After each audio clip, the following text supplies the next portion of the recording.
No, but come on. Oh. I think we'll title this video, "My boyfriend has a stroke." I need to relax. See you.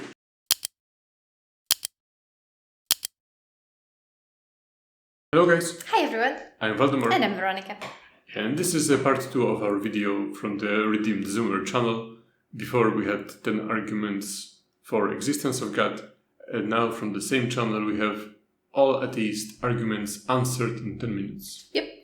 All of them. Alright. I'm curious to see them. Yeah, me too. Thank you. Let's begin. Atheists have a lot of arguments, but they never really think of anything new that the church hasn't had answers to for the past 2,000 years. So let's answer them. Religion? So I think we can stop right there. Yeah, I already see on the wheel the things that they chose, and these are things that sometimes annoy me because there's a lot of people who are like also on the atheist side who have never really thought about anything. Yeah, of course. So that does annoy me, but I think this is just gonna be that. I think there will be a lot of simplification. Yeah. I'm sure of this. Religion causes wars. Well, actually, only 7% of all human wars were caused by religion, and if you remove Islamic wars, that number drops down to 3%. A lot of evil has been done in the name of religion. This is true, but the most murderous people in human history have been atheists. This doesn't mean religion is true, it just means you can't use that as an argument against it. If you were born somewhere else, you wouldn't be a Christian. Yeah, but Stalin never said that he is like a messenger from God, and he's Yeah, also I don't... apostle. He's saying this with a lot of confidence, but I'm not convinced that this is true. I don't know where this 7K... I don't like to be that person that rejects data without everything, because maybe he did the research, but I don't know about those 7%. And what do we mean caused by religion? How do you pin it down? Because it's very often the basis of cultural differences, so I don't know. Yeah, maybe it was 7% of religious wars. Yes, maybe. But also having different religions creates differences between people, and it's much easier, to kill someone because he is from a different religion, so he is not similar to you. And also wars, but what about colonialism and deaths due to colonialism? Okay, and if you were born somewhere else, against it. If you were born somewhere else, you wouldn't be a Christian. Okay, and if you were born somewhere else, you wouldn't be an atheist. Everyone's beliefs are shaped by their context. How do you know which religion is true? Yes, but being atheist is not as grounded in where you were born, because it's more like what family you were born in. It's more binary. It's either 0 or 1. Either you believe or you don't. But it's more likely that you will be an atheist because you just reject the idea, and it won't happen. Like, you will not be born in India, and you will not be Calvinist just because you were born. Yeah, it's but you can reject your religion and become an atheist. So it's sorry, but it's kind of offensive, to listen to that. Everyone, religious or not, has faith in a certain worldview. It's just that some worldviews are called religions and some are secular. But everyone has to ask the question of which worldview best explains the world. There's no scientific proof that God exists. Well, by definition, science can only prove things inside the natural world, and by definition, God is something outside the natural world. So science can neither prove nor disprove God. There's no evidence of anything supernatural. Well, that's just not accurate. I mean, science cannot disapprove God, but science disapproved successfully things written by God, technically, in the Bible, many, many times. Sorry? Things written by God?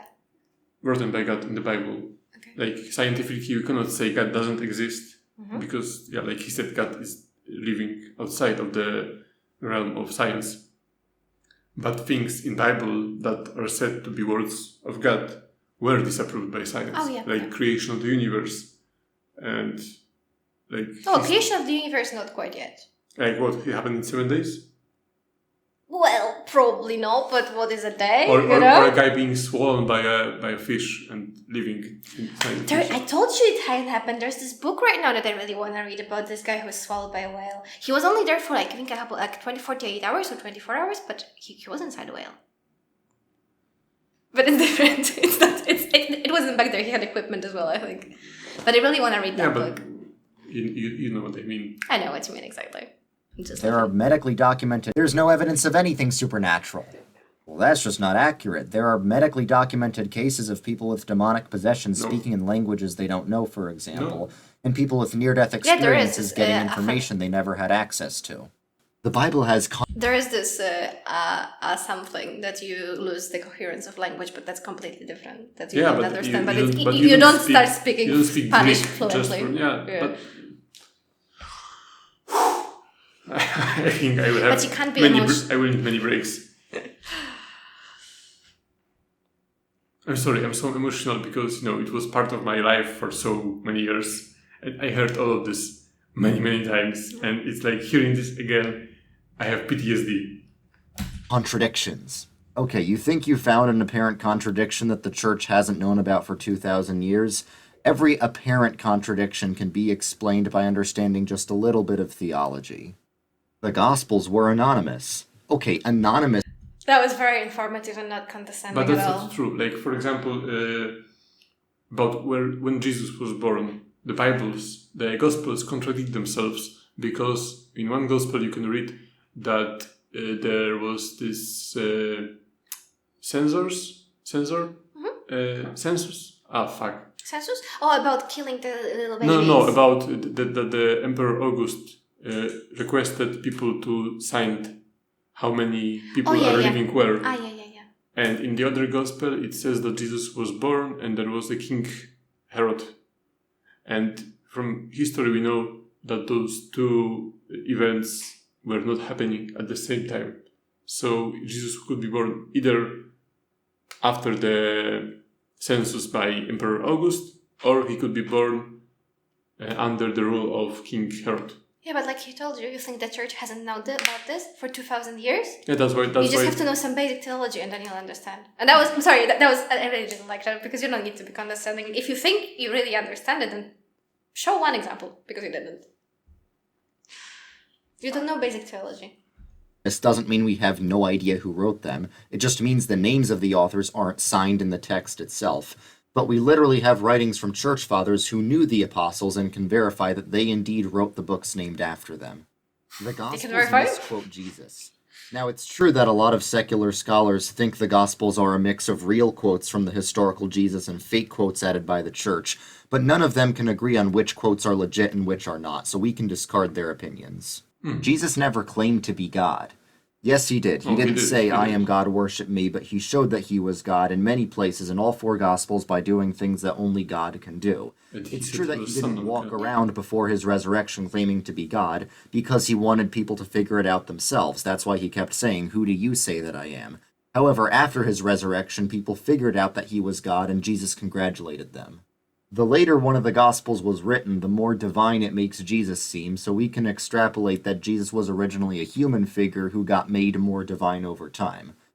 Alright, maybe some Gospels emphasize Jesus' divinity more than others, but what about Paul's letters that fully confess the divinity of Jesus and were also written before any of the Gospels, so that breaks your pattern. The Bible supports slavery. But Paul wasn't an apostle, he never met Jesus in his life. Yeah, I didn't really... I mean, I understand, but I wasn't aware of that argument.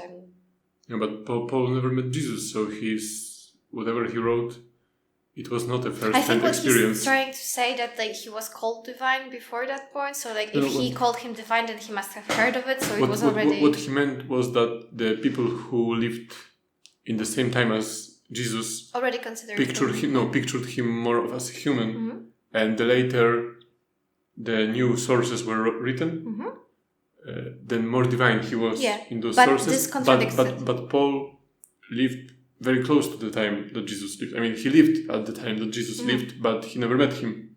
And yet he showed that Jesus was a divine figure. Okay. I thought but he never met him. I thought that actually highlights his argument, because if he never met him, then he must have heard of him, and people must have been speaking of him as a divine figure, so therefore that's how they treated him. Yeah, but if you were, how it is with the gossips, the longer road it takes, then it is more exaggerated. So that's how it could be with Paul and with the stories about Jesus. Okay, maybe. No, it doesn't. Just because there's slavery in the Bible doesn't mean the Bible supports it. There are some Old Testament verses that could be interpreted as condoning slavery, but Jesus himself said that the Old Testament made accommodations to people's sinful state. And also, slave owners in the American South had slave Bibles for their slaves to read, but it omitted a lot of the real Bible, so if the Bible actually did support slavery, this wouldn't have been necessary. No, but come on. Oh. Because we had the Bible for slaves, and if we didn't give them the real Bible, then that means we didn't. But why is he even trying to rebuke that? Like, what does that have to do with the existence of God? I don't understand. He's making the argument we can make God made 10 commandments, and he never mentioned anything about slavery. And for a couple thousands of years, there was no problem with that until Jesus came, and now we're like, oh no, but God was never in favor of slavery. Christianity supported slavery. Well, sure, some Christians did, but all human civilizations have had slavery. Christian civilization was the first one to abolish it on moral grounds. The fact that you're against slavery is due to Christian influence. Also, most organizations fighting modern-day slavery are Christian. God killed tons of people in the Bible. Yes. Well, it's actually way more than that. God numbers everyone's days. He's the giver of life, so he can take it, especially if people sin. Atheist countries are more prosperous. Especially. Yes, it's true that Northern European countries are very prosperous and very secular, but correlation doesn't equal causation. It's not like atheism... I'm sorry, we are aware of this? I didn't know.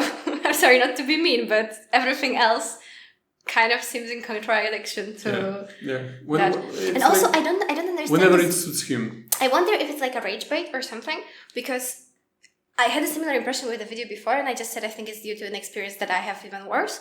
But in this, I feel like he's not doing Christianity any favors, because these arguments that he's choosing, like atheist countries are more prosperous. What the hell does that have with the existence of God, and why does he have to disprove it badly? No, but he's using atheist arguments. And okay. So they are not. I misunderstood. So they are not arguments against the existence of God. They're just things that atheists said. Okay. Causes prosperity. It's that prosperity causes atheism because when people have comfortable lives, they don't feel a need to depend on God. But why are these particular countries so prosperous in the first place? They may be secular now, but they're rooted in generations and generations of Protestant Christianity. If you want an example of a country that's atheist and not rooted in Christianity... Actually, they are rooted in the Northern mythology, if you're looking on the roots. Look at communist China. There's 4,000 gods that people believe in your Christianity. Look at communist China.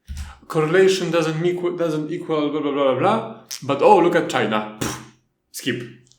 4,000 gods that people believe in you're atheist to 3,999 of them. I just go one god further. Okay, this isn't the gotcha that you think it is, because the question of whether some sort of god exists is fundamentally different from the question of which religion is right about God. If God created everything, then who created God?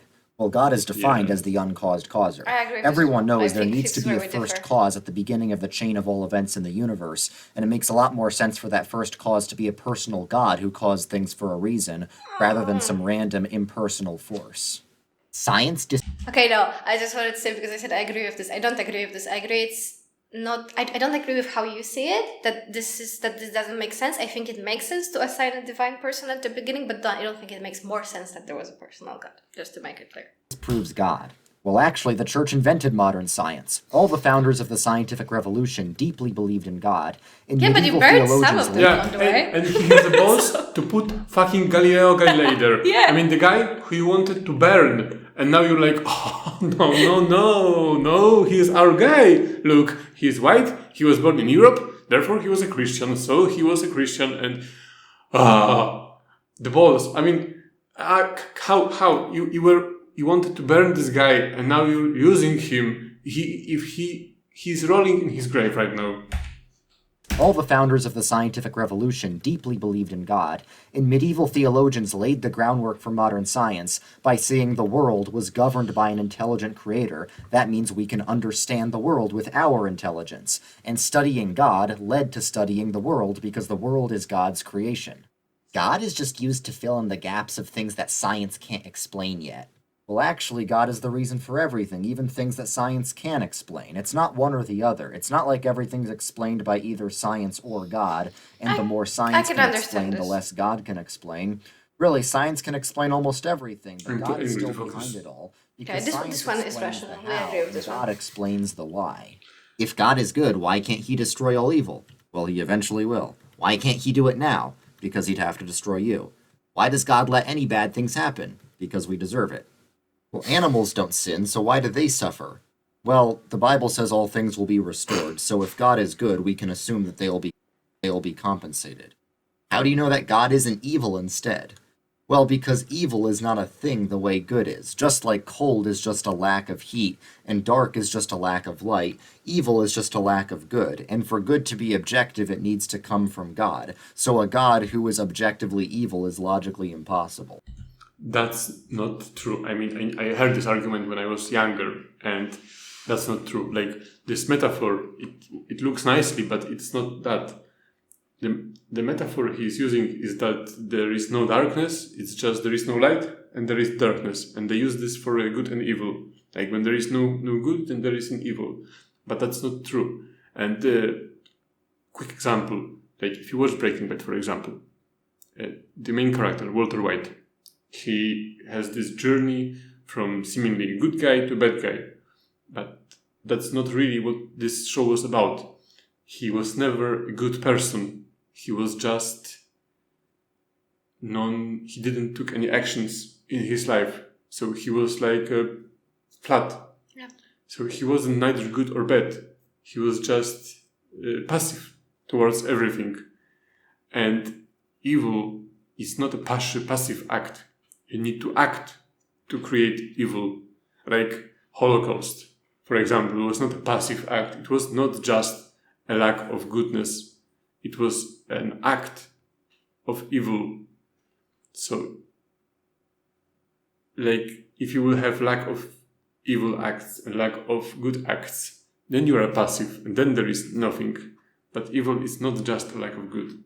Yeah, and it's assigning these abstract concepts of the very real world, like just abstract qualities, but then you want God to be also based in the physics, if that makes sense. Like, light and dark is not just the concept of light and dark. There's degrees, there's wavelengths, there's everything. So if you wanna, what dark is absence of light? Every dark. What cold is absence of warmth? Zero, absolute zero. Absolute zero, technically.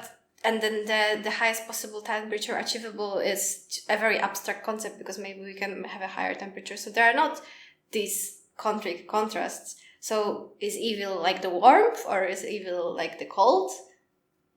It's just taking abstract concepts like love and hate. Love is not an absence of all hate, and hate is not an absence of all love. Exactly. Hate is not an absence of love. That's a good argument. But with the cold, that's true. Like, we cannot go colder than that. Yeah, we cannot go colder than that, but we can go warmer than the most so we can that achieve. Can be more good. I don't know. Can God make a rock he can't And dark, lift? okay, I like that. Well, you're just asking if God can contradict himself, like, can God lie, or can God change, or can God make another God? And the answer to all those things is no. God being all-powerful means he can do anything to things outside himself. It doesn't mean that he can do anything to himself, or that he can contradict himself. I have a much better argument against it, I think. I think this is just trying to disprove God with very concrete language and very concrete questions that do not apply to God. And this is just... And I never liked this argument, because it's like making a very bad metaphor, because you're trying to use a feature of our world, our understanding of physics and our language, and apply it to God. But if he's above, then that doesn't disprove anything to me. He doesn't give a fuck about your stone. Yeah. God let evil exist at all, so he could be glorified in defeating it. Triumph over evil is a great... So basically, like communism. Because there is this saying that communism... But that's very communism evil of is God. great at solving the problems it creates. So like God. So God is a communist. Yeah, this is a very brutal argument. How can you not say it? That's really... So... It's like those videos, when that you told me, and now I'm so scared that they rescue a kitten from a river, but they threw it there before. Or like if you have children and you won't feed them for like 2 days, not 3, 2 days, and then you give them food, so they will be happy more that they have food. Greater good than evil having just never existed. Religion is just wishful thinking. Well, if that were true, then the Bible wouldn't be all about how much we all suck. Psychology explains why you believe in God. So what? If God is real, we should expect there to be some psychological or social benefit to believing in him. Spiritual experiences can be explained by brain chemicals. Yes. Well, romantic experiences can also be explained by brain chemicals, but that doesn't mean your wife isn't real. So spiritual experiences being explained by brain chemicals doesn't mean that God isn't real. Well, drug trips show that spiritual experiences are from the brain. Well, people who have had both drug trips and near-death experiences say that they're completely different categories of feeling. The story of Jesus was copied from the story of Horus or some other ancient character. Yes. Okay, dude, that's a Reddit atheist-level myth. Even atheist scholars know that that's silly. Faith is the opposite of logic and reason. Why? Even atheist scholars... So it's not true, apparently? I don't know. I also heard about it, and I admit I've never researched it. I never, based my belief on it. But, I mean, from what I know, it's not about Horus only. I think that Jesus was based on larger amounts of that's it. Characters. But I don't know. It would be good to know more about it then. Scholars know that that's silly. Faith is the opposite of logic and reason. No, it's not. Faith just means trust. Anytime you eat food, you're having faith that it's not poisoned, even if you can't scientifically prove it. If you're married, you have faith that your wife loves you, even if you can't scientifically prove that. And if you tried to scientifically prove it, she'd probably get very mad at you because it would mean you didn't trust her. Evolution proves God didn't create the world.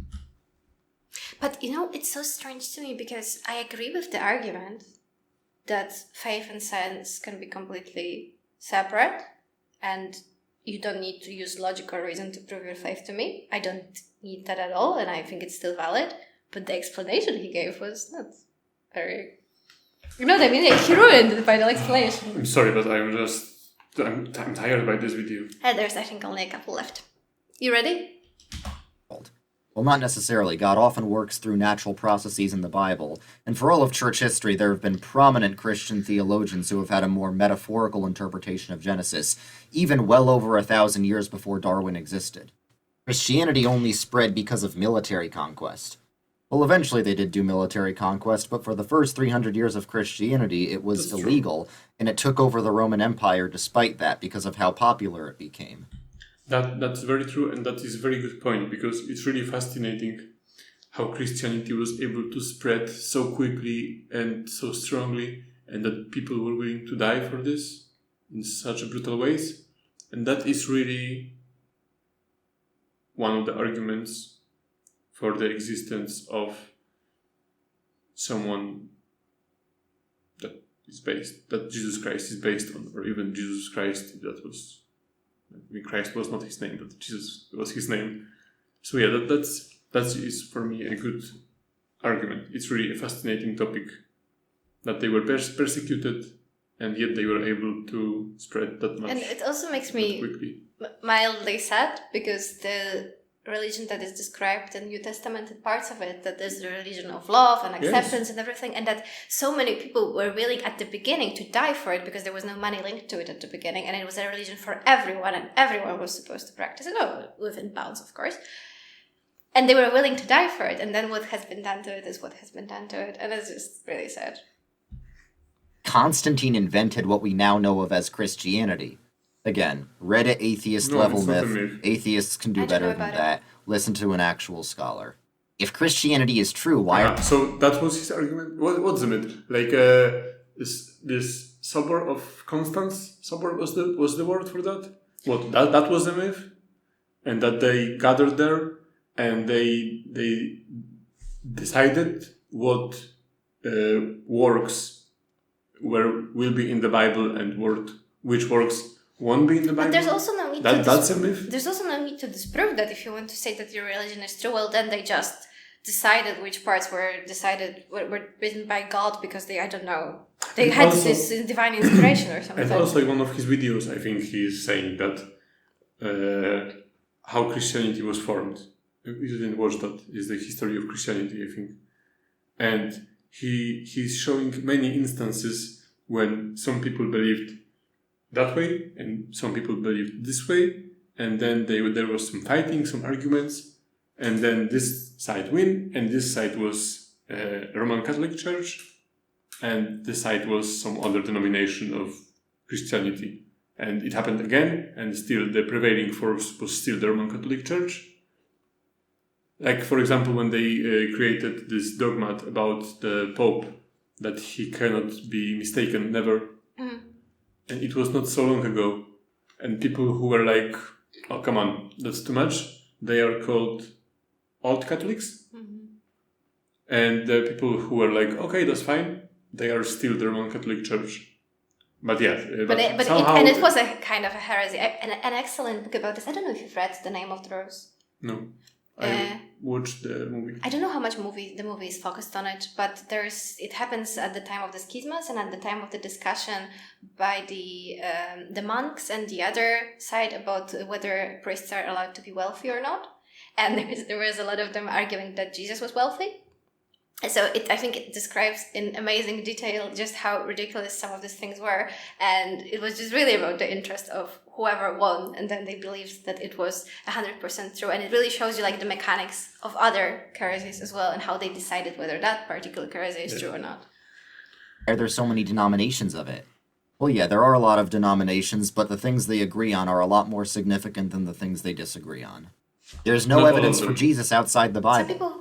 Well, that's not true. There's the ancient Jewish historian Josephus who wrote about Jesus, and he's one of the reasons why even secular scholars know Jesus historically existed. You really think God made billions of galaxies with billions of stars in each of them just to have a personal relationship with you? Yes. Yeah, but that one I can get it, of course. If he's omnipotent and omnipresent, then even if there are lives on different planets... But why is such a waste of space?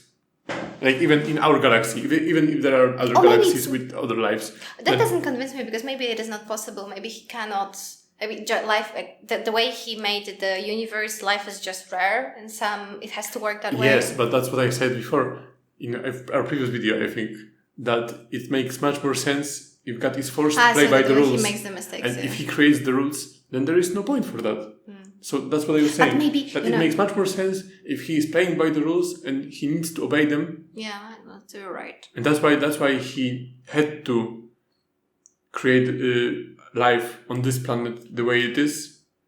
Because if he could do everything at his will, and he created mathematics, he created physics, he created everything, then why he would be like, oh, we will put 8 planets there, and most of them are like just for decoration, and the stars like 2, but what and the meteorites, and we will have dinosaurs, and then we will throw the rock at them, so there will be no more but what if it's all dinosaurs. for a purpose and you just don't understand it? Maybe we can't be too close to other civilizations because they would be dangerous to us. I don't know, I think we'll title this video, My Boyfriend Has a Stroke. We can title it that. Oh, you say goodbye to them, because I need to relax. See you. Yeah. So I mean, I just think this guy could have made better arguments for the arguments he was presenting. And I'm gonna say goodbye to you because Waldemar is already there, gone. So bye bye. See you in the next video. Bye.